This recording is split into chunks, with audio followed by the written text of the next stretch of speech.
All right, fire away. How do you approach playing them 2 times in such a short period of time? Really haven't given it much thought.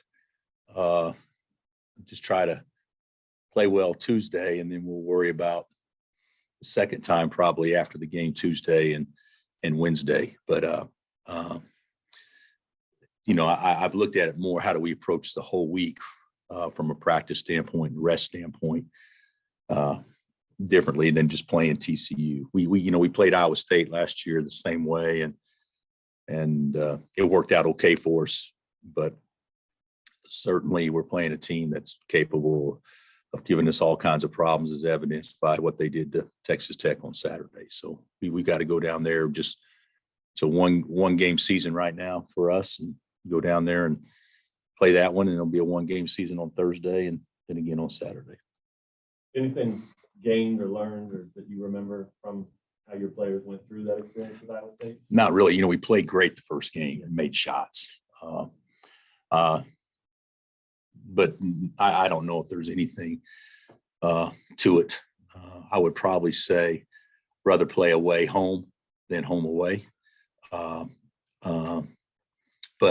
I don't know that there's no scientific reason for that. It just seems like to me that when you're comfortable with an opponent, maybe the preparation won't be as intense the second time you play them. So I've always thought, having that laser focus is more important being on the road. But, who knows if that's even accurate. That's just a thought. How conscientious do you have to be with guys' minutes? I know Jack played like 33 at Baylor. Is that kind of a conscious decision? Is who played 33? Jack played 33 Yeah. once a year. I know he's in foul trouble, but Yeah. is that conscientious with that for the week? No, Ochai is a different dude when it comes to conditioning. So he runs more than anybody else in a game. He to me, he plays harder than everybody because of the way he runs the floor. Even though other guys play hard, don't get me wrong, but nobody runs the floor like he does in our program. So, and that takes out more energy to go from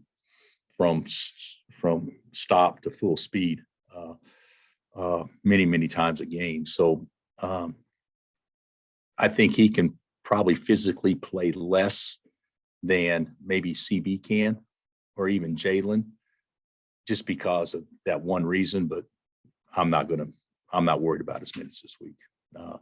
I'm not. David's minutes I'd be more concerned with, but the other and Juan's, but the other guys I'm not concerned about minutes. Ball screen defense, we hear so much about that. What are some things your guards can do better?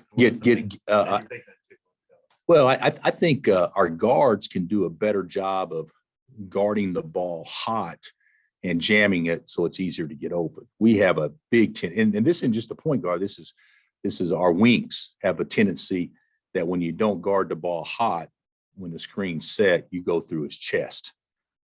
When you shouldn't be. You should be, lead leg is over the body and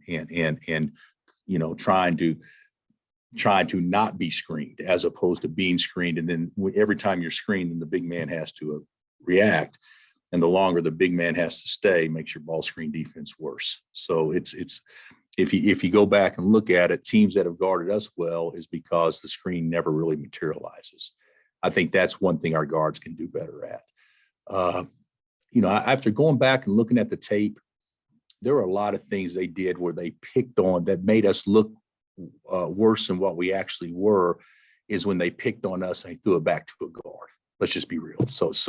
And we still guarded David with the 5. You throw it back to Sohan and Brown, and they have the distinct advantage driving it downhill. That's not going to happen very often. But I think that when Thamba was in the game, we made him make a couple of shots that would probably be shots we'd be okay with. Whereas when Brown and Sohan got those same opportunities, they one step and got around us or we fouled them or whatever. So I didn't think it was quite as bad as what I thought it was. I think they took advantage of us playing big. One thing we can do, we can switch more, play KJ or Jalen at the 5 and switch more. But we could have done that the other day, because we probably didn't get as much out of David offensively, not to his fault, just because we didn't get him the ball very well that maybe what we gave up defensively, having him guard Sohan or Brown, was probably played to their advantage more than it played to ours. But, bigs being active, guards getting through screens, that would be the thing I would say would probably do the best job of. Mike Miles, solid year, had a great game on Saturday with rebounds, points, steals, and assists. Your thoughts on him? Yeah, he's a good player. He hasn't really shot it consistently well, like he's capable of shooting it. And then Saturday he went off. But that is more him than the other. I mean, he's a good player. He's capable of putting up big numbers, and that'll obviously be a huge emphasis on us. The other thing that's different with TCU than in the past, they've always been pretty athletic. They're very athletic. Adding Ball and Miller to the mix, that makes them probably about as athletic. I think Oklahoma State overall is still probably the quickest team in our league because they play so small, but TCU has a very athletic group. Hey, Coach. One thing that seemed to kind of feed into your philosophy is that if you defend, it leads to offense. Is that what you saw out of Miles when Dixon talked about him after the game? He talked more about his defense than he did points scored. Yeah. I don't know what, that also can be coach speak, because that Jamie's been harping on him to be better in a certain area. And so when he is, obviously give him praise. I thought he was equally good on both. But to your point, if you look at our game against Baylor, to prove your point, good defense led to easy baskets. We're up 24-11. It could have been 32-11. I mean, as many wide open looks and stuff. But that was because we got stops and we could run and get shots before the defense got set up. In the second half, when they scored, we didn't get anything in transition hardly. So I thought TCU did a really good job against Texas Tech, especially, in the most important times of the game, playing defense, which led to them being able to play before Tech's defense got set. Can you talk a little bit about the Big 12 conference race right now and how important this week is for you guys? Well, it'll determine if we win it or not. I mean, we control our own destiny. I mean, if we take care of business in all three games, and we don't need any help. If we win 2 out of 3, we can get a piece of it. And you go 1 and 2, then you're begging for help. So this is a big week for us. On paper, you think we put ourselves in a pretty favorable position because 2 of the 3 are at home, but home games don't guarantee anything. So I don't want to say we missed an opportunity as much, because that takes credit away from Baylor, because they deserved to win the other day. But we could have been in a much, much, much more favorable position if we had closed the game better. But, bottom line is we would have given anything at the start of the season to say we got a 1-game lead with a week left. So the guys have done what we hoped that they would do.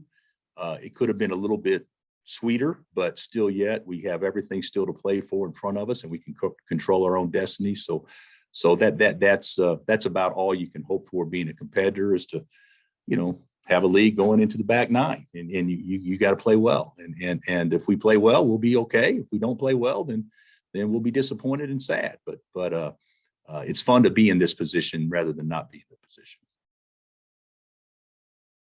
Hey, Coach, they lost 7 to transfers. And Hang on. Go ahead, Dave. It looks like you've got more choices with the rotation. Is that a matchup thing going in? And where would you like to be as far as numbers in your rotation heading into March? I think 9 would be a max. Be real candid with you. I thought our bench was just okay the other day, but I'm not sure I gave them a lot of opportunities to play through, maybe just being okay. Joe didn't play bad, but he just didn't really do anything and really didn't get much of an opportunity after that. And I thought Remy was fine.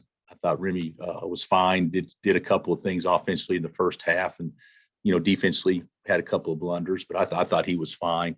We got to get more out of Mitch. much. So I think the other day, what we play, like 11 or 12? How many did we play? Played 11, didn't we? Yeah. Played 11 the other day. That's not perfect. But I thought KJ actually came in and made a really, really good finish in the second half. You know, the first half, that was a pretty easy finish for him, but second half, that was through contact. I thought he did some good things, but I really, really would like to get it down to, if Remy's back, you know, that's going to make it 9. If he's not back, that would make it 8. And all signs are he'll be back.